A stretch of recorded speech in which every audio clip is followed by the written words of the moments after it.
அலகாபுரி என்ற நாட்டை விக்ரம் என்ற அரசன் ஆண்டு வந்தான். அந்த நாட்டின் மீது பக்கத்து வீட்டு அரசன் பக்கத்து நாட்டு அரசன் போர் தொடுத்தான். விக்ரம் அதனை எதிர்கொண்டான். போரும் தொடங்கியது. இரு நாட்டு அரசர்களும் மிக வலிமையுடன் போரைத் தொடங்கினார்கள். யானைப்படை, குதிரைப்படை அனைத்தையும் கொண்டு விக்ரம் அரசன் போரிட்டான். போரில் தோல்வியடைந்த அரசன் தன் உயிரை காப்பாற்றிக் கொள்வதற்காக மறைவான இடம் தேடி தேடி அலைந்தான். அரசன் மிகவும் வீரத்துடன் போரிட்டாலும் அவனின் படை மிகவும் சிறியதாக இருந்ததால் அவனால் வெல்ல முடியவில்லை. எதிரியிடம் மாபெரும் படை இருந்ததால் வெற்றி பெற்றனர். தோல்வியுற்ற அரசனை கொலை செய்யுமாறு அவனை வென்ற அரசன் தன் படைவீரர்களுக்கு உத்தரவு பிறப்பித்தான். இதனை அறிந்த அரசன் காட்டிற்கு ஓடிச் சென்று அங்கு இருந்த ஒரு குகையில் ஒளிந்து கொண்டான். தோல்வி கண்ட அரசன் மிகவும் மனவருத்தம் கொண்டான். மனச்சோர்வினால் துணிவை இழந்தான். ஒரு நாள் சோம்பலுடன் அரசன் குகையில் படுத்திருந்தான். அந்த குகையினுள் ஒரு சிலந்தி வாழ்ந்து வந்தது.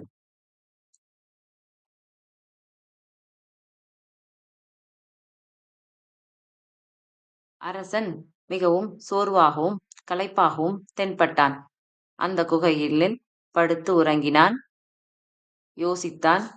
எவ்வாறு தவறு நடந்தது என்று ஆழ்ந்து யோசித்தான். அந்த குகையினுள்ளே படுத்து உறங்கினான். தூக்கம் வரவில்லை அவனுக்கு. அந்த சிறிய சிலந்தையும் அந்த குகையினுள் வாழ்ந்து வந்தது. அந்த சிறிய சிலந்தியின் செயல் அரசனின் கவனத்தை கவர்ந்தது. சிலந்தியும் குகையினுள் வாழ்ந்தது. குகையின் ஒரு பகுதியில் ஒரு வலையை பின்ன கடுமையாக முயற்சி செய்து கொண்டிருந்தது. சுவரின் மீது ஊர்ந்து செல்லும் போது வலையினில் பின்னிய நூல் அறுந்து சிலந்தி கீழே விழுந்து விட்டது. இவ்வாறு பல முறை நடந்தது. ஆனாலும் சிலந்தி தனது முயற்சியை கைவிடாமல் மறுபடியும் மறுபடியும் முயன்றது. கடைசியில் வெற்றிகரமாக வலையை பின்னி முடித்தது. அரசன் இச்சிறு சிலந்தியே பலமுறை தோல்வியடைந்தும் தன் முயற்சியை கைவிடவில்லை. நான் ஏன் விட வேண்டும்? நானோ அரசன். நான் மறுபடியும் முயற்சி செய்ய வேண்டும் என்று எண்ணினான். மறுபடியும் தன் எதிரியுடன் போர் புரிய தீர்மானித்தான். சிலந்தியே, இவ்வளவு முயற்சி செய்யும் பொழுது நாம் முயற்சி செய்ய வேண்டும் அல்லவா? ஆம், நாமும் சென்று முயற்சி செய்வோம். முயற்சி செய்து தோற்றாலும் பரவாயில்லை. ஆனால் முயற்சி செய்யாமல் இவ்வாறு குகையினுள் இருக்கக்கூடாது. குகையை விட்டு நாம் வெளியே சென்று மக்களை ஒன்று திரட்டி நாம் போர் புரிய வேண்டும். போர் புரிந்து அந்த போரில் வெற்றியும் அடைய வேண்டும். அதற்கான வியூகம் சரியாக அமைக்க வேண்டும் என்று எண்ணிக்கொண்டு அரசன் அந்த குகையினுள் இருந்து வெளியே வந்தான்.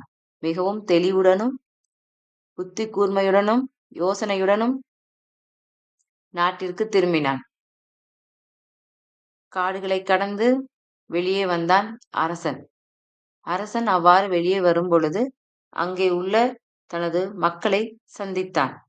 அரசன் தான் வசித்த காட்டிற்கு வெளியே சென்று தன் நம்பிக்கையான ஆட்களை சந்தித்தான்.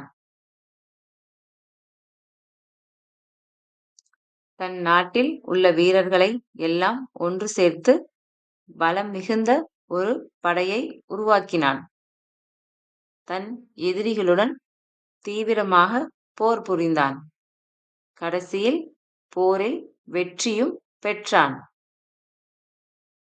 வீரர்கள் மிகவும் வலிமையுடன் போர் புரிந்தனர். போரானது மிகச் சிறப்பாக நடந்தது. வீரர்கள் ஒவ்வொருவரும் மிகவும் வலிமையுடனும் மிகவும் ஆக்ரோஷத்துடனும் போர் புரிந்தனர். இறுதியில் போரில் வெற்றியும் பெற்றான் அரசன். அரசன் வென்று மிக வலிமையான ஒரு நாட்டை உருவாக்கினான். அதனால் தன் அரசை திரும்பப் பெற்றான். போரில் வெற்றி பெற்றதால் மன்னன் மிகவும் மகிழ்ச்சி அடைந்தான். ஊர் மக்களும் படை வீரர்களும் மிகவும் மகிழ்ந்து மகிழ்ச்சியை கொண்டாடினர். தனக்கு அறிவுரை போதித்த அந்த சிலந்தியை அவன் மறக்காமல் அந்த சிலந்தியின் முயற்சியை விவரிக்கும் விதமாக ஒரு ஓவியக் கல்வெட்டை அரண்மனையில் நிறுவினான். சிலந்தியின் அச்சிறு செயலானது மன்னரின் வெற்றிக்கு மிகவும் காரணமாக அமைந்தது.